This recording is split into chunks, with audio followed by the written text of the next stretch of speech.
First of all, my congratulations, because that's a great news not only for Ukraine, but for the whole world.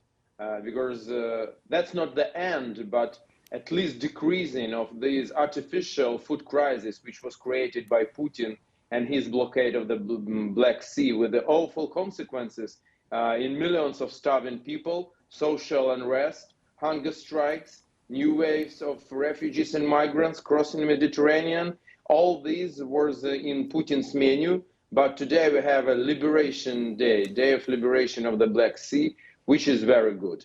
What will be next? Definitely Putin will do everything he can to make these shipments like a teaspoon shipments, to make a bottleneck, to decrease as much as possible the number of grain which will leave Ukraine and which will come to international food market. So the free world and international community should be very cautious about what will happen next. But the start is on the place, and it is really very good news for everybody. But just a few hours after the deal was agreed, there were Russian attacks on port cities, weren't there? Absolutely. That's why at the moment when the deal was signed, I said that please don't believe Putin, don't trust him on 1%. And he showed again, just less than 24 hours, that he wants to disrupt this deal, that he should not be trusted, that the only language that he understands is the language of force.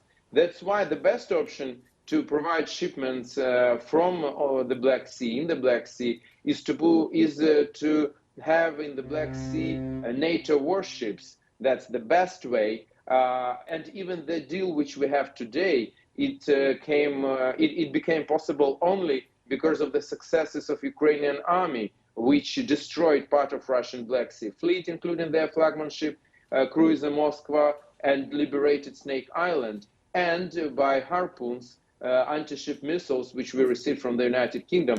Thanks for this. OK, it's not just Odesa. There are two other port cities involved as well. Just explain what the situation is there, because presumably the grain silos are full. These are being cleared slowly. But what about this year's harvest? What are your farmers doing with the grain from that? Yeah, there are two more ports in the deal, Chornomorsk and Pivdenny. They are in reality very close to Odesa. It's like a suburbs of Odesa. So they're called three ports of Big Odesa. The situation is that they're also ready to start send the ships. I hope that tomorrow, after the first ship will securely reach Istanbul, other ships will go from these two ports.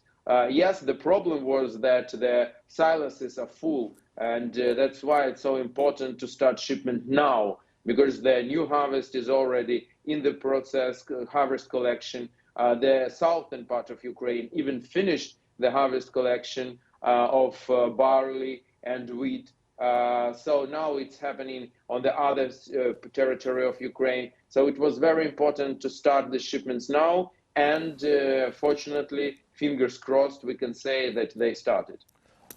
And what about the damage to the agricultural infrastructure in Ukraine? How much of the farming machinery has been hit and lost so far?